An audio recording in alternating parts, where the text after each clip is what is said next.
आगे बढ़ते हैं, बात करते हैं अयोध्या की, जहां दलित युवती की हत्या मामले में बड़ी खबर आ रही है। दलित युवती की हत्या मामले को सुलझाने का दावा किया जा रहा है। हत्याकांड पर अब एसएसपी राजकरण ने यह कहा कि 3 आरोपियों को पुलिस ने गिरफ्तार कर लिया है। तीनों आरोपियों ने शराब के नशे में युवती की हत्या की थी।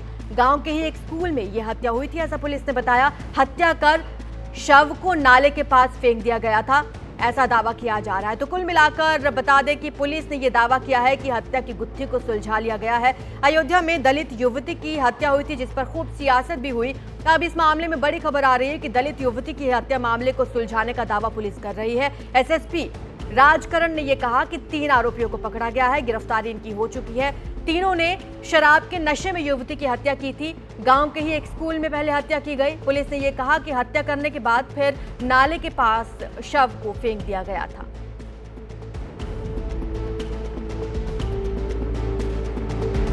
इस मुद्दे पर सियासत अब तेज हो गई है। अयोध्या के एक गांव में युवती से पहले गैंगरेप की बात कही गई, दरिंदगी और हत्या का मामला अब गर्मा चुका है। इसकी आंच मिल्कीपुर उपचुनाव में नजर आ रही है। इस हादसे पर फैजाबाद से सपा सांसद अवधेश प्रसाद कल एक प्रेस कॉन्फ्रेंस में फूट फूट कर रोने लगे। आपने वो वीडियो भी जरूर देखा होगा। उन्होंने अनुसूचित जाति की इस युवती के लिए न्याय की मांग की।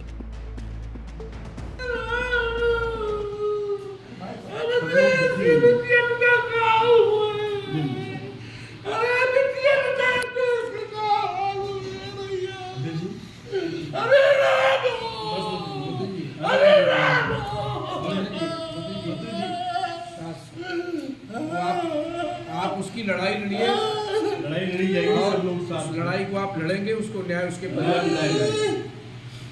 हमें जाने दो दिल्ली, लोकसभा में जाने दो। मोदी के सामने हम बात रखेंगे। न्याय न मिला तो हम इस्तीफा दे देंगे, लोकसभा से हम इस्तीफा दे देंगे। वहीं मुख्यमंत्री योगी आदित्यनाथ ने कल की अपनी मिल्कीपुर की रैली में कहा कि अवधेश प्रसाद का रोना नौटंकी है। अगर इस मामले की निचले स्तर तक जांच होगी तो उसमें सपा का ही कोई दरिंदा पकड़ा जाएगा।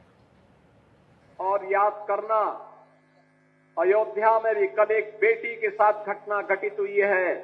जांच जब निचले स्तर पर जाएगी, जो नौटंकी आज इनका सांसद कर रहा है, याद करना उसमें भी कोई ना कोई समाजवादी पार्टी का दरिंदा शामिल जरूर होगा। बहनों और भाइयों, मैं आपको इस बात के लिए आश्वस्त करने के लिए आया हूं। हर बेटी को सम्मान देना और उसकी सुरक्षा करना, हर महापुरुष का सम्मान करना। तो वहीं अयोध्या की बेटी को इंसाफ दिलाने के लिए सांसद चंद्रशेखर आजाद भी दिल्ली में प्रदर्शन करते हुए नजर आए। अयोध्या, जहां उत्तर प्रदेश में कहा जाता है कि राम राज है, वहां इतनी बड़ी घटना हुई है कि एक बेटी जिसके साथ निर्भया से भी बुरा, मैं आज याद करता हूं दिल्ली में जब निर्भया के साथ ये हुआ था, तब भी हम निःशब्द थे और आज भी हम निःशब्द हैं। उसकी टांग तोड़ दी गई, उसकी आंख फोड़ दी गई, उसको 3 दिन तक वो गायब रही। पुलिस तमाशा देखती रही, क्योंकि किसी नेता की, किसी अभिनेता की, किसी मंत्री की, किसी पूंजीपति की, किसी उद्योगपति की बेटी नहीं थी, गरीब की बेटी थी। इस वजह से जो चुप्पी है, उस चुप्पी पे सरकार को जवाब देना चाहिए।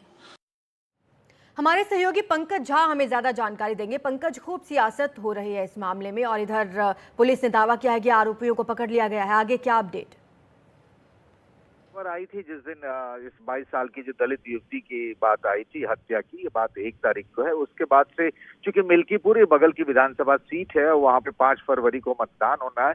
उस चुनाव को लेकर के सब राजनीतिक पार्टियां इसमें आ गई थी, इस मामले को अपने अपने हिसाब से भुनाने की कोशिश कर रही थी। अब से कुछ देर पहले एसएसपी हैं अयोध्या के, विजय करण नैयर, उन्होंने प्रेस कॉन्फ्रेंस करके बताया है कि जो पूरी घटना हुई है उसमें जो दलित महिला लड़की है उसके परिचित ही एक दिग्विजय है, उनके 2 सहयोगी, एक हरिराम और एक विजय, ये पहले से परिचय था। और ये कहा गया है कि हत्या का जो मोटिव है वो बदला लेने के लिए, क्योंकि लड़की का ये दिग्विजय जो आरोपी और आरोपी के साथी पहले से परिचित थे और लड़की के भाई ने इसकी पिटाई की थी दिग्विजय सिंह की, इसी का बदला चुकाने के लिए उसने हत्या की है। तो हत्या की वजह भी बता दी गई है। और ये हत्या वहां के केस जो है, जिस तरह से आपने देखा समाजवादी पार्टी के सांसद अवधेश प्रसाद प्रेस कॉन्फ्रेंस में रो पड़े फिर कल सीएम योगी आदित्यनाथ ने भी कहा था इस मामले में कि इसका कोई न कोई रिश्ता जो है समाजवादी पार्टी से होगा। तो घटना के बारे में खुलासा हो गया है और सारे आरोपी जो है तीनों गिरफ्तार कर लिए गए हैं। जी पंकज, शुक्रिया आपका इस तमाम जानकारी के लिए। तो 3 आरोपी गिरफ्तार किए गए हैं और अब पुलिस दावा कर रही है कि इस गुत्थी को हमने सुलझा लिया है।